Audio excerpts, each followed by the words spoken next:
much, everybody. Thank you. Going to go down as one of the great prime ministers you watch. Thank you.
USA.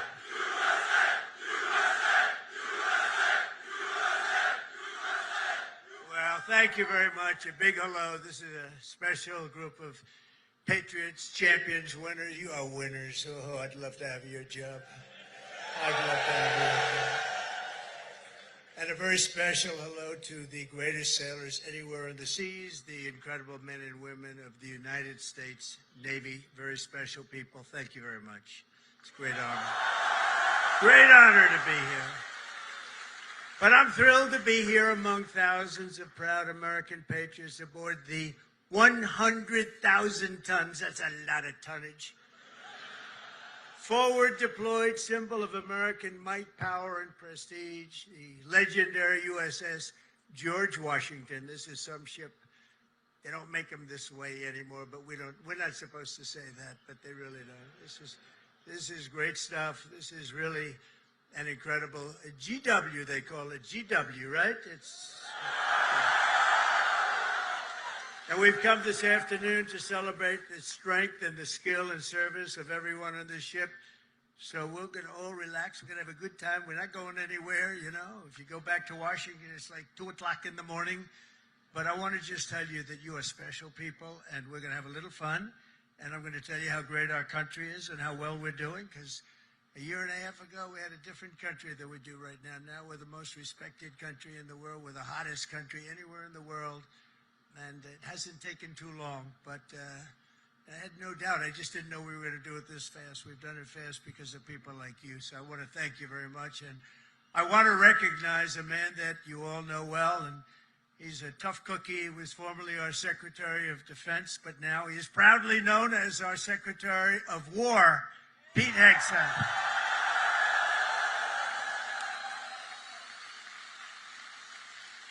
And, you know, I don't say this. He gave up a hell of a job. They were going to pay him millions of dollars. They didn't want him to leave. That crazy fox, they didn't want him to leave. But he wanted, you know, every time I'd go on that show, all they want to talk about is the military. And I said, you know, if I ever do this, I'm going to bring this guy along with me. He knew more about it than anybody. He didn't want to be doing the other stuff. And he had a chance. He could have made so much money he wouldn't have known. He didn't want that. This is what you wanted, Pete. He's so happy now. Those drug ships aren't coming in anymore. We can't find a ship. There's no ships coming in with drugs, you know. It's like he's been incredible. So thank you very much, Pete. You gave up a lot. We appreciate it. Thank you. And unlike past administrations, we will not be politically correct. You don't mind that, do you? When it comes to defending the United States, we're no longer politically correct. We're going to defend our country any way we have to, and that's usually not the politically correct way. From now on, if we're in a war, we're going to win the war. We're going to win it like nobody ever before. You know, we'd go in, we'd blast the hell out of countries. Shouldn't have gone in. By the way, if you don't go in, that's even better. We don't have to go in peace through strength. But, you know, we'd go in, we'd win, and then we'd leave. They used to say, to the victor belong the spoils. Well, we'd be the victor, then we'd leave, because we had people that didn't know what the hell they were doing. But we're also very honored to be joined by hundreds of our incredible Japanese partners, and they are incredible. Thank you very much. Thank you.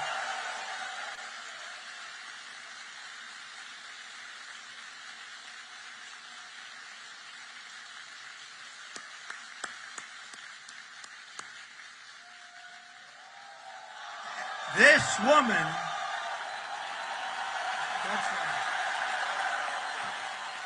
this woman is a winner. So, you know, we've become very close friends all of a sudden because their stock market today and our stock market today hit an all-time high.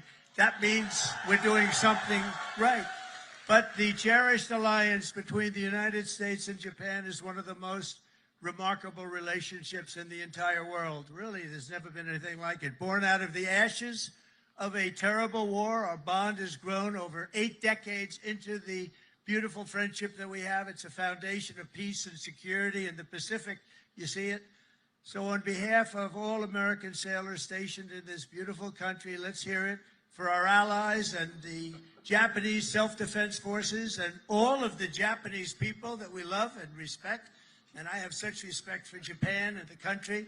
And now I have a really great respect for the new and incredible Prime Minister. And I have to say this, the first female Prime Minister in the history of Japan. Madam Prime Minister, please say a few words. Thank you, Mr. President, and thank you all. 本日、米国の海軍創設250周年という記念すべき節目に、トランプ大統領とともに地域の自由と平和を守る象徴である空母ジョージ・ワシントンで挨拶するチャンスをいただいたこと、心から光栄に思います。This year marks the U.S. Navy's semi-quincentennial anniversary. As we celebrate the important milestone, I'm truly honored to have this opportunity to deliver remarks with President Trump aboard the aircraft carrier USS George Washington, a symbol of protecting freedom and peace in this region. でまず何よりも日夜、我が国と地域の平和と安全のために尽力してくださっている自衛隊員、そして在日米軍の、軍隊の皆さん、軍人の皆様に心から敬意と感謝を捧げます。First and foremost, I would like to express my deep respect and sincere gratitude to all the men and women in uniform from Japan's Self-Defense Forces and the U.S. Forces Japan for your dedication and commitment to safeguard peace and security of our nation and the region day and night. 6年前に、ありがとう、Thank you.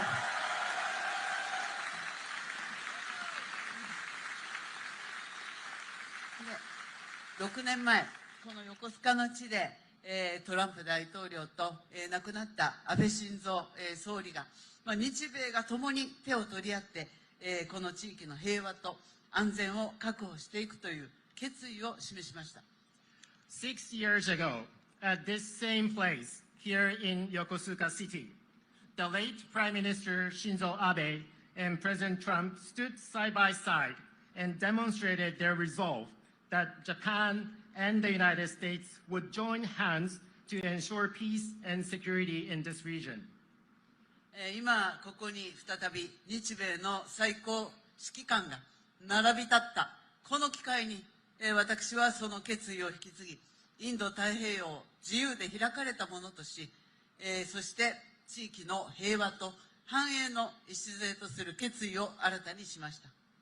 Now, as the two commanders-in-chief of Japan and the United States stand together once again, I have renewed my determination to carry forward that resolve and to make the Indo-Pacific free and open so that it will serve as the foundation of peace and prosperity for the entire region. 今、我々はかつてないほど厳しい安全保障環境に直面しています。平和は言葉だけではなく、確固たる決意と行動によってこそ守られます。Now, we are facing an unprecedented severe security environment. Peace cannot be preserved by words alone. It can be protected only when there is an unwavering determination and action. あちらに見える最上とマヤを含む自衛官とこのジョージ・ワシントンは数多くの訓練を重ねてきました。でまた横須賀にいる多くの、補給整備に携わっている、日米関係者の皆様、そして地域社会との絆が、米国海軍の活動を長年にわたって支えてきました。こうした幾層にもわたる日米の協力が日米の抑止力、対処力を確かなものとしております。From where we stand, we can see Maritime Self-Defense Forces Mogami and Maya, vessels of Japan's Maritime Self-Defense Force and USS George Washington have conducted numerous joint exercises.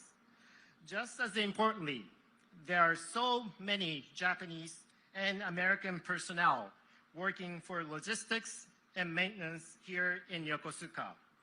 And there's also a strong sense of bond with the local community here. Those are what have been supporting the activities of U.S. Navy over the years. There's no doubt that such multi-layered Japan-U.S. cooperation is what makes it possible for us to ensure the credibility of our two nations' deterrence and response capabilities. 私は決意しています。今後、日本の防衛力を抜本的に強化して、この地域の平和と安定により一層積極的に貢献していきます。So let me reiterate my unwavering determination here. Japan is committed to fundamentally reinforce its defense capabilities, and Japan is ready to contribute even more proactively to peace and stability of the region. そのことにより、トランプ大統領とともに世界で最も偉大な同盟になった日米同盟をさらなる高みに引き上げてまいります。Through these efforts, together with President Trump, I am determined to elevate the Japan-U.S. alliance, which has already become the greatest alliance in the world, to even greater heights. 日米は共に帆を掲げ、自由で開かれた海を進みます。この横須賀から紡がれる航路は、日米の絆を輝く未来へと導くことを確信しています。Japan and the United States will advance together with our sails raised high across a free and open sea. And I am very confident that the sea route from Yokosuka will make our bond even stronger and bring our two nations on the path to a shining future. Thank you.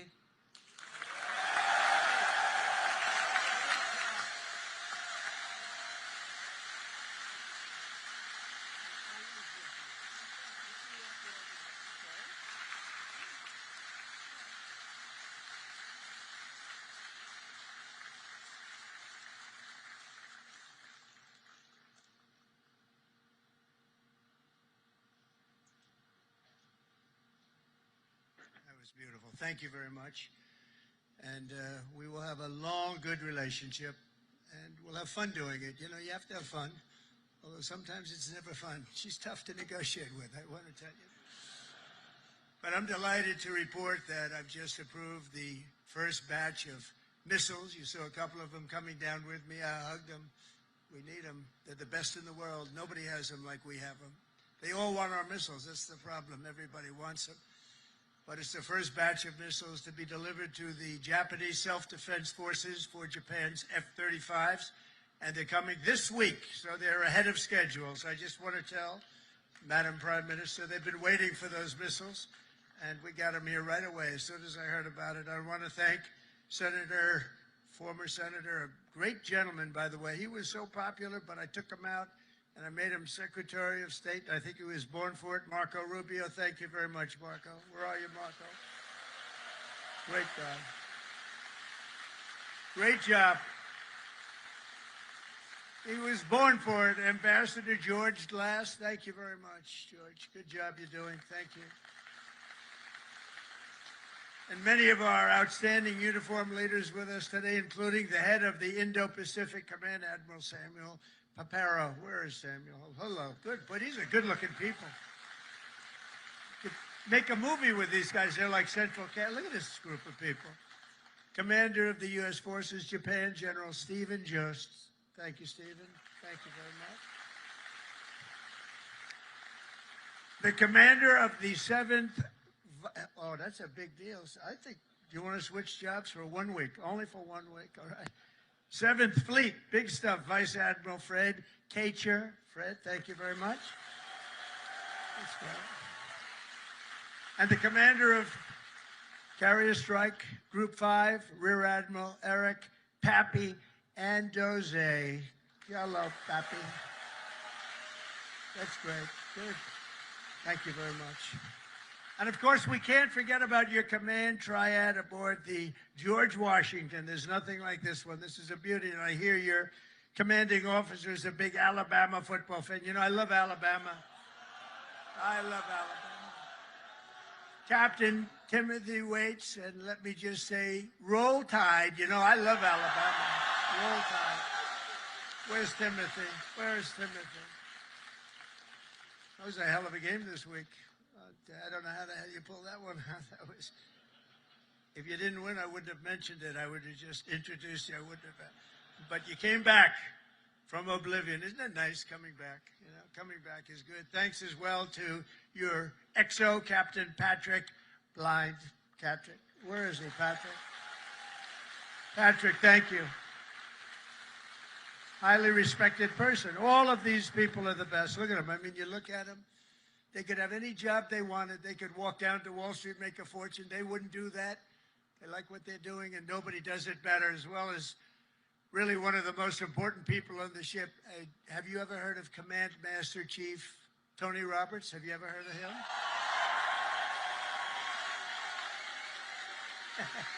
Wherever you are, where's Tony? Thank you, Tony. He's a popular guy. And as many of you know, this month we're celebrating a truly momentous anniversary. 250 years of courage and pride, honor and victory by the United States Navy. 250 years. Can you imagine?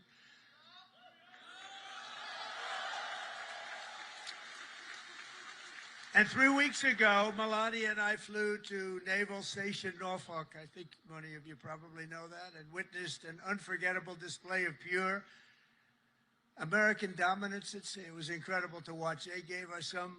Then I said, slow it down, costs a lot of money. Let's save it. You know, let's relax a little bit.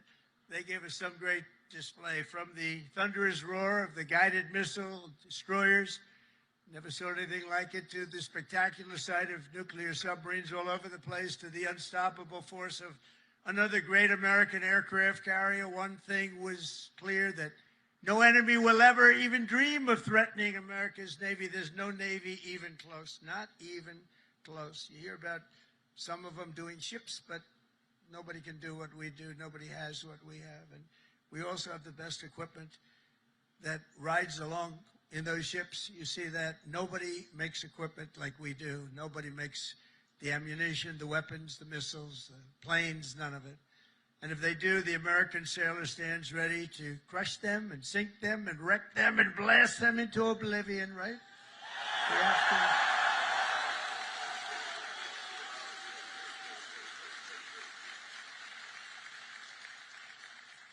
And that's a terrible statement for me to make. That's the end of it, because everybody said that I should immediately get the Nobel Peace Award. With that statement, that takes me out of the running, but that's the way.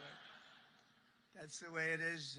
The United States is blessed with the strongest and most powerful military in the history of the world. There's no military like our military, not even close. Nobody has our weapons, and it'll be stronger and more powerful than ever before very soon. You know, we just approved the biggest budget in the history, over $1 trillion. Over $1 trillion. We have the best ships, the best airplanes, the best submarines, the best technology.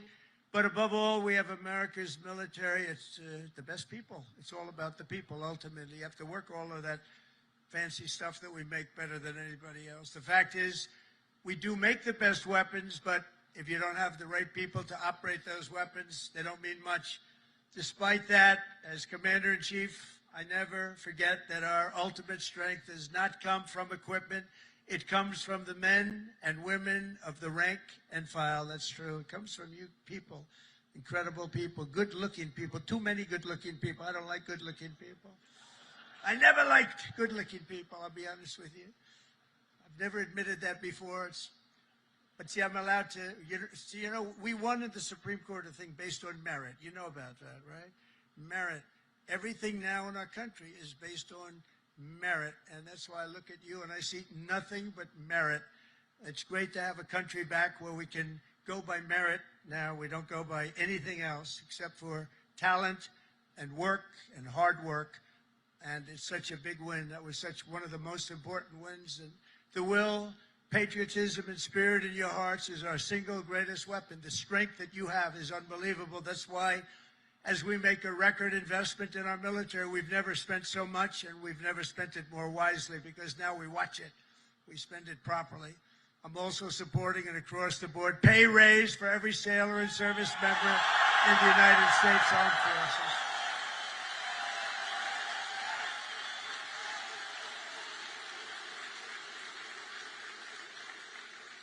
Now, if you don't want it, you want to give back to your country, just let us know. We won't give it to you. Is there anybody in that category? Huh? But now, all we really have to do is get the Democrats to approve it. But they'll come along. They always do, you know, they always do. And because I heard that the sailors on the George Washington took a hit to your family separation pay, you know what I'm talking about, right? You took a little hit to be here, right? By returning to the port, you returned early for this event. I am delighted to announce that as your sort of boss, I don't feel like your boss, but I guess I am. At least you'll be happy about this one. At my direction, we're going to make sure that you receive the full amount that you were owed for the deployment. And we're not going to deduct anything because you came in to listen to your commander. I'd like to be an admiral. I always wanted to be an admiral, to be honest. Don't tell the other people that I love so much. You know, they sit around the table, they have all those beautiful stars and stripes. But I'll tell you what I love. I will always love the admirals. I love those uniforms. And I look at these guys. I don't think I would have done very well if I had to compete with these people. They're too good.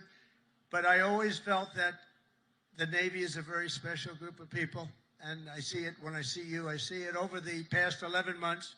The spirit of our military has been soaring like never before. You know that. The spirit of our country has been soaring. After years of recruiting shortages, and we had bad ones. It was embarrassing, frankly. During my campaign, before the election, November 5th, after that, it all changed. After we won, it all changed. And now we have waiting lists with record numbers trying to join the U.S. Navy and all of the armed forces. We have literal waiting lists, and I'm pleased to report that 2025 was the Navy's single best recruiting year in many generations. That's pretty good, isn't it?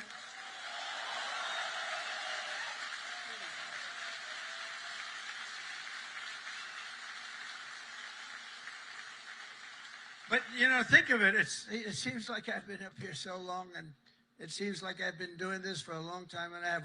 We had a great first term, but nothing like what's happening now. We had the greatest economy in the history of our country. I rebuilt the military in the first term, and then they gave a lot of it away to Afghanistan. But it was really just a tiny speck, but it was the concept of what it was. But we rebuilt the military, and we did so many things in the first term, but we're blowing it away right now. But think of it, just 1 year ago, I was in the middle of a campaign. Can you believe that? It doesn't feel that way. I said, you know, you're right. It's not November 5th yet. We have another week or so to go. I was campaigning 1 year ago. And look at all the things that we've done since this unbelievable day, November 5th. That's when it all changed. When we won on November 5th, it all changed, and we went from a country that wasn't respected and a lot of people that had no spirit. That includes joining the police, the fire departments. They didn't want to join. After that, they started joining, and it seems like 10 years ago, not less than a year. Think of it, less than a year ago, I was campaigning. You know, we won the second election by a lot, so we had to just prove it by winning the third by too big to rig, I called it. It was too big to rig. And it was an amazing victory. And thank goodness we won, because we were in big trouble. We were in big trouble. But the new recruits, every sailor aboard this ship has answered a sacred call of duty to cross any ocean, fight any battle, and defend America and its allies with unwavering resolve. As you know, the George Washington is the only aircraft carrier on Earth that is permanently stationed overseas. It's permanent. Now, if you'd like to take a trip back to America, hell, let's do it one time. Well, I'll join you. I'd love to join you. You know, when I landed on this, it doesn't feel like a ship. It's solid. This is a solid piece of stuff. These 4.5 acres of power and steel are the front line of American freedom in the Pacific. Every day you're taking risks to keep our country safe and to defend peace and security in this incredible part of the world, working with Japan, working with other nations. I just left Malaysia. We stopped a big war with, you know that, we stopped 8 wars. Can you imagine? In 8 months, I stopped 8 wars. Like, I stopped a war month. Think of that. That's pretty good. But I just left Malaysia. Thank them because they helped us very much with one of them, and actually for even a second. They're great people, and they send their regards. I spent a day there with the Prime Minister, and we had a good time. But you carry out your mission bravely. You carry it out brilliantly. And on behalf of all Americans, I just want to say, and I came over to say it loud and clear, thank you very much. Thank you. Thank you. Incredible people. You are incredible people.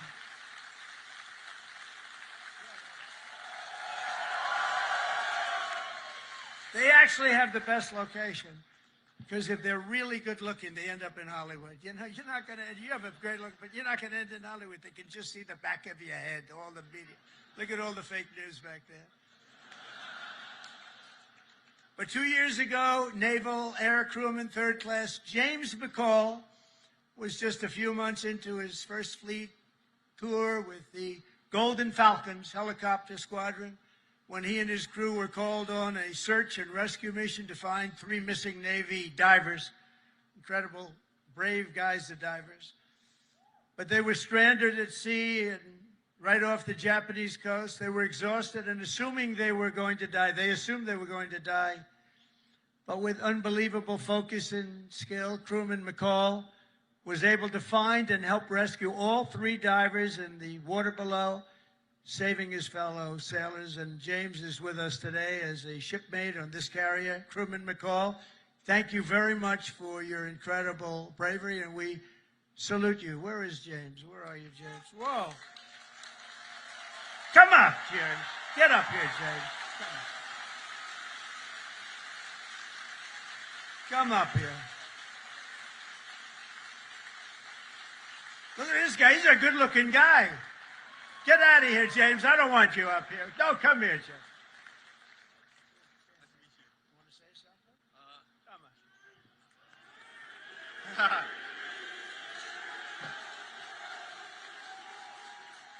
on. I just want to say I appreciate all my fellow shipmates. What I did back then in Iwakuni, it was heartbreaking for losing those loved ones down there, but we brought some back whenever we went down there. And just God bless America and all my fellow shipmates. Appreciate it.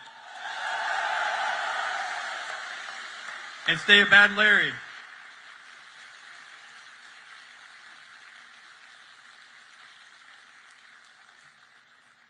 I was wondering, maybe you almost stayed up. You could have been up here for a while. You did that very well. He's going to be running for office next week. You watch. Great job, James. A lot of bravery, too. But as James' story reminds us, the Navy is a family and a team, and each of you has a vital role to play. Gathered here this afternoon are some of those whose toil and sweat gets our magnificent planes in the air and brings them safely back home. And we have the shooters and the gear dogs and the paddles and the white shirts and, of course, the blue shirts, the yellow shirts, the red shirts on the flight deck. And all over the hangar bay, I want to thank you all. You're incredible people. I saw some of you we're rushing to get down here. They want to take pictures up there, you know. They're very aggressive people. Sir, can I have a picture? They're supposed to be standing at attention. Sir, can I have a picture, sir? Yeah. You know what I'm talking about, right? Very aggressive. But I think they're great. We also have a real genius and these people are incredible, who maintain the largest and most complex machine ever built, are amazing mechanics and engineers on the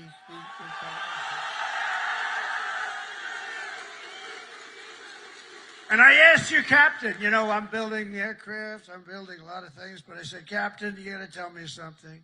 I know a lot about these ships. I know a lot about these things, building. I want to know, catapults, which is better, the electric or the steam? Okay, ready? You guys, that's what you do, right? This is so much better. You know, they go out, hire a consultant for millions of dollars that was never on an aircraft carrier before. So they switched to electric. I disagree with it, but that's all right. Let me ask you, we're going to go steam first and then electric. Catapults, which is better, electric or steam? put it in order. Seriously. They're spending billions of dollars to build stupid electric.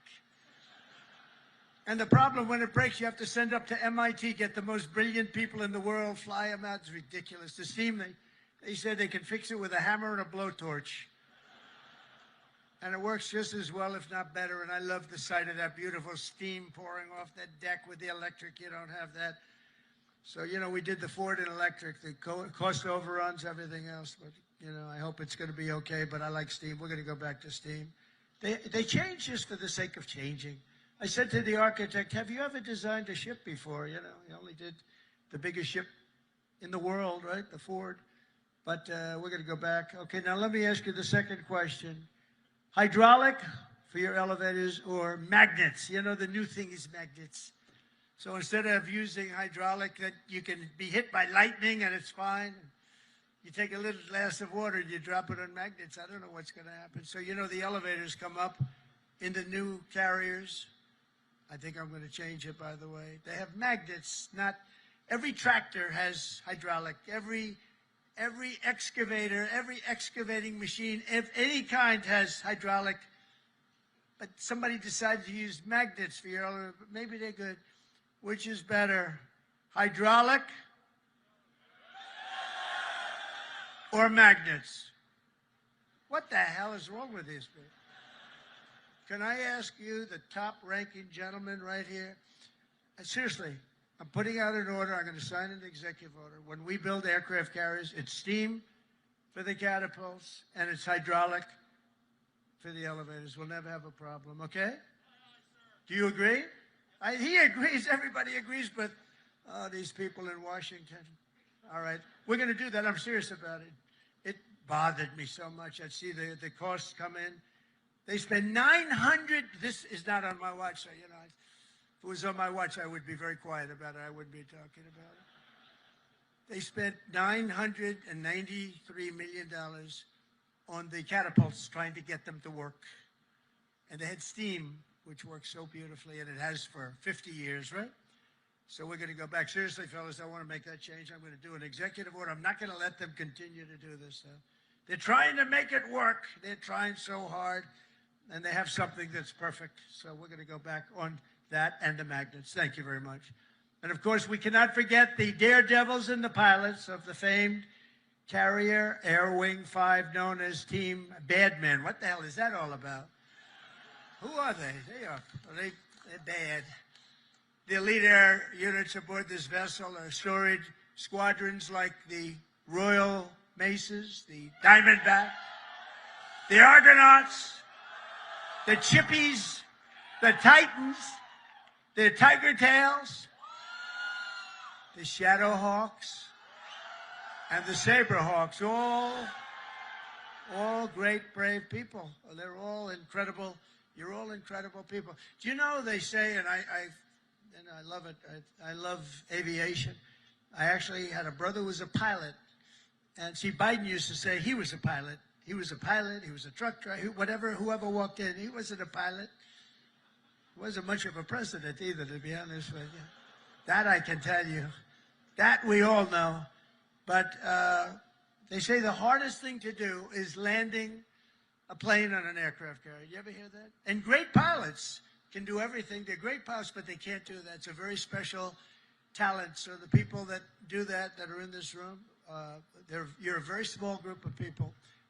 Tremendously talented pilots cannot do it for a lot of reasons. There are a lot of reasons. A lot of it's right up here. So I have great respect. The hardest thing you can do as a pilot is land. You know that this ship is so big.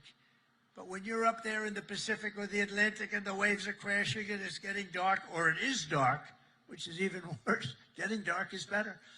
But when you're up there, they say it looks like a little needle in the ocean. It's just a very little thing, and you're landing on top. So I have great respect when I see them land. You know, 3 weeks ago they were landing and doing it beautifully. They had they're very, very talented people, and nobody embodies skill and nerve and swagger and the attitude like a U.S. naval aviator. So I have great respect for you all. Thank you very much. It's one of the reasons I'm here. That's why I'm here, not someone else. I didn't need this. I didn't need the whole damn job. I could have had I had such a beautiful life. But you know what? We're making America greater than ever before, and that's why I'm doing it. And we are doing numbers that nobody's ever seen, nobody ever even thought possibly for. Think of it. A year ago, we were a dead country. We were like a dead country, and now we have the hottest country anywhere in the world.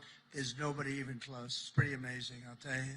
None of it would be possible. All of these things that we're doing, all of the respect that we have, it's really because of people like yourself and the armed forces generally. It's amazing the job that you all do. None of it would have been possible. And all of those important missions in the Navy, the devoted members of the Food Service Division serving up to 14,000 meals every single day. How's the food? Good?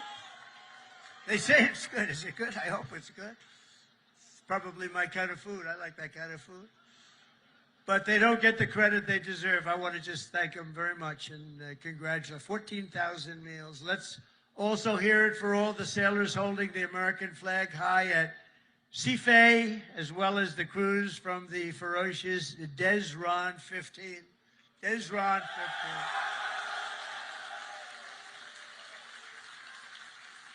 But together, the sailors here today give your very best to our nation. And as your commander-in-chief, I'm fighting every single day to ensure that we give you our very best also. We do. We do. We're giving you everything. We're giving you more than anybody's ever given. We're bringing it up to a standard that nobody's ever seen before. We're starting to make ships also. Part of our deal with the trade is we're starting to make ships. We used to be number one at making ships, and then we lost our way.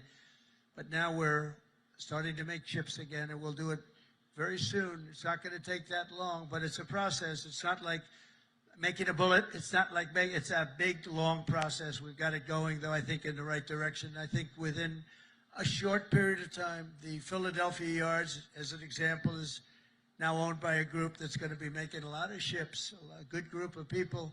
And we're going to be working also with Japan on making ships. We're going to make a lot of ships again. We used to think of it, we were number one. And then over the years, they just lost their way. They started making other things. They stopped making ships. So we're going to be making ships again. We've more than, think of this, $17 trillion, trillion with a T, pouring into the United States of America from all over the world. And that's the biggest number in the history of any country. And by the time, and this is in 8 months, really. We're here 9, but this is in 8 months. Over $17 trillion. As an example, the last administration did less than $1 trillion in 4 years. We did more than 17 trillion in 8 months. And I think by the time we finish up our first year, we're going to be over 20 or $21 trillion of money coming into our country. And I want to thank Japan, because Japan is making big investments into the United States, and they're very happy because the stock market's gone up very nicely. We've made Japan a lot of money. That's okay. But they're a big investor in our country, and we like that. But think of those numbers. We weren't doing it anywhere near. We were laughed at, and now they're all saying they've never seen anything like what's happened in such a short period of time. And I was just told by the Prime Minister that Toyota is going to be putting auto plants all over the United States to the tune of over $10 billion. So that's Toyota. So go out and buy a Toyota. And that's a lot to do with, because right now we have all the AI plants. We have so many things happening in the United States. And it's because of November 5th, Election Day, but it's also because of tariffs. The tariffs have been so good. We're taking in trillions and trillions of dollars. I heard them before I came up. I heard you're all on television now. They're talking to all the networks. Everybody's covering it. Look at these characters back. Look at all of them. And they were talking about the tariffs. The tariffs have, nobody understood tariffs like I understood tariffs. And the tariffs are having people go into our country and spend tremendous numbers like we've never seen. And that brings jobs with it. It brings jobs. It brings importance. It brings everything. It brings a strong military. It brings a lot of things to other countries. I mean, if you look at some of the deals that we did, if India is going to go to war with Pakistan, and as you go to war, we're not going to do any trade. We're going to put big tariffs on both countries. And they said, well, I guess we're not going to go to war. 2 nuclear powers we stopped it, but we stopped a lot of wars Tariffs, without tariffs, we wouldn't have national security like we have it. We've never had national security like we have it right now. And literally a year ago, you had very little national security. You had people that didn't have a clue. American strength is roaring back like never before, and with your help, America is respected once more, and it is respected at levels that we haven't seen before. On my first day back in the White House, I deployed the men and women of the United States military to stop the invasion on our southern border, right? It was an invasion, losing hundreds of thousands of people to fentanyl and to drugs, and now we have the most secure border in American history. For 5 months, they said zero, no people came into our country illegally. They came in through a legal process, but nobody came in through the southern border. Can you imagine? Even I can't, it's hard to believe that, because, and we do have it tight as a drum, but that's what we have to have. If you don't have borders, if you don't have a fair media, if you need certain things. You need a good, fair media. They're getting better. They're not there yet, that I can tell you, but they're getting better. But you need borders. You got to have borders in a country, or you don't have a country. And now we have a border that the likes of which this country has never seen before, and people respect us for it. With the help of our war fighters, we're decimating the savage drug cartels that poison our people. 200,000 people, maybe more than that, died last year because of what came into our country. Through an open border policy where 25 million people poured into our country, totally unvetted, totally unchecked. They came from prisons. They came from mental institutions and insane asylums. They were drug dealers. They were bad people. 11,388 were murderers, half of which committed more than one murder. They let them into our country. We're getting them the hell out. We're getting them out. We're getting them out fast. Is that okay with you? Yes, right? I have no doubt. Got to get them out. Just an unforced era. And we're also straightening out our cities. You know, Washington, D.C., our beautiful capital, was a killing mess. People getting killed all the time. It was very high crime. And we sent in our National Guard, again, great people. And I don't say they were totally politically correct. That's okay. And now it's a very safe, now it's considered a very safe. It took 12 days. We got 1,700 people, career criminals, many of which came in through Biden's open border, and they infiltrated our nation's capital. And we had a very unsafe capital, but for years before that, it was very unsafe. Now it's as safe as there is anywhere in the country. You can have your daughter, your girlfriend, your wife, your boyfriend walk right in through the middle. Nobody's going to touch them. The crime is down to almost nothing. It's a whole different ballgame. It took literally 12 days, but let's give us a month to do it really. We had it drum tight, and it's a beautiful thing. And our people in the service, and you know, people don't care. If we send in our military, if we send in our National Guard, if we send in Space Command, they don't care who the hell it is. They just want to be safe. And we have safe cities now. We're starting in Memphis. And Memphis was a disaster. It's been there. They've been there for 2 weeks, and it's a whole different story. Crime is less than half, and within a month it'll be gone. Getting rid of all the bad ones. And we're going to go into Chicago. We're going to go into our cities. We're going to clean them out. We're going to straighten them out. And we're going to have safe cities, because you want to protect safe cities. We're going to have beautiful, safe cities, and it's happening very quickly and very easily, actually. It's easy for us. It's hard for them. And we have to have a little more help. It doesn't matter, really. We can do as we want to do, but it would be nice to have more help from some of the Democrat governors that don't mind. In Chicago, 2 weeks ago, 4 people murdered, 11 people shot. This weekend, it was like terrible, much worse than that. And then we have a governor that stands up and says, oh, it's wonderful. It's not wonderful. And what we're doing is we're going to make it totally safe. It'll be very safe very soon. And we're doing that with all of our cities that are troubled.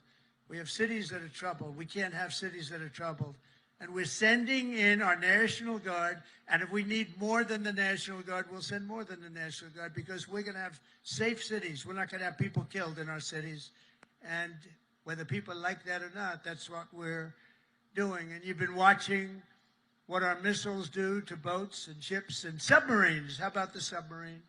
They said, no, that was just fishing. The radical left Democrats said, well, it was a submarine, but they were just fishing. Submarines don't go fishing, do they? You know more about submarines than I do. You have a beauty parked outside, actually. This is a submarine, and you know what it was designed for? Transporting drugs, and it got hit. But each one of those vessels that we hit kill, on average, 25,000 people, American people, every single year. They kill, each one of them kill 25,000 people. So we have to stop it, and we have stopped it. And I want to thank Pete for having the courage to do it. And believe me, people are very honored that you do it. 25,000 people for each boat. For many years, the drug cartels have waged war in America, and at long last, we're finally waging war on the cartels. We're waging war like they've never seen before. And we're going to win that battle. We're winning it already. The sea, I mean, the only problem is nobody wants to go into the sea anymore. Even the fishing boats, they say, let's take a pass. But they don't want that. But we're knocking them out one by one. And very importantly, we've stopped, almost stopped completely, the drugs coming in by sea. And now we'll stop the drugs coming in by land. That's going to be very easy. More importantly, we're ending wars. We're ending wars all over this planet. And as you know, and I said before, I ended 8 wars in 8 months, the most of any president in history. No president that we know has ever ended any war. A lot of them go into wars. But this includes Kosovo and Serbia, the Congo and Rwanda, Pakistan and India, Israel and Iran. You saw that. How about those B-2 bombers? They went in there. They took out that nuclear capability. They would have had, Iran would have had a nuclear weapon within 2 months. Not anymore. Egypt and Ethiopia, Armenia and Azerbaijan. That was going on for 35 years. Big, horrible war. And just this month, we ended the war in Gaza, in the Middle East. We ended the war in the Middle East. Nobody thought it was possible. And we also just signed a deal in Malaysia between a war that was just starting, Cambodia and Thailand. So we saved millions and millions of lives, and I did it mostly verbally. We didn't have to get you involved. When we don't get you involved, that's a good thing. We don't want you to get involved. If I can avoid you getting involved, if I have an ability to do things that maybe other people don't, or we see things, but we stopped a lot of those wars based on trade and tariffs and penalties, and you know, they're getting all ready to fight, and then we tell them, no more trading with the United States. We're putting tariffs on your nation, et cetera, et cetera. It's called national security for us, but it's really national security for the whole world. And everywhere we go, America is actually making peace, and it's peace through strength. When they look at this, when they look at you people, they say, we're not going to mess around with them. So it's very important. After years of crippling inflation, back home, we had the worst inflation in the history of our country. Energy costs are down. You know, energy costs are way down. Gasoline prices are way down. Grocery prices are way down. We have a little problem with beef. We're going to get that down very quickly, but the prices are way down. Mortgage rates are down despite having an incompetent head of the Fed. I call him too late. He's always too late. He's too late in lowering interest rates. I call him Jerome Too Late Powell. But despite having a totally grossly incompetent guy, we have we blow through it because we're doing so well. Inflation has been defeated, and workers' wages are rising at the fastest pace in 60 years, and that includes your wages. They're rising in the fastest pace. The workers, I'm not talking about the rich people. Rich people, everyone's doing well. Everyone in our country is now doing well. My first term, we built the greatest economy in the history of the world. We had an economy like nobody has seen before. Now we're doing it again, but this time actually it's going to be much bigger, much stronger. I told you $17 trillion, but it's going to be $21 trillion. And that's numbers that have never been heard of before. Much bigger than any other country in the world by literally $16 trillion. It's amazing. The sailors in this ship sacrificed so much for our country, and the president, and I will tell you, the president standing right up here loves you. I respect you and I love you. And I'm giving everything I have to make sure that when you get home, you find an America that is safe and proud and sovereign and free. One service member who reminds us that we're working for you and for everybody and for our country is Chief Warrant Officer Will Hightower, who serves on the George Washington in the all-important deck department. Do you know what the deck department is? I have no idea. But they do.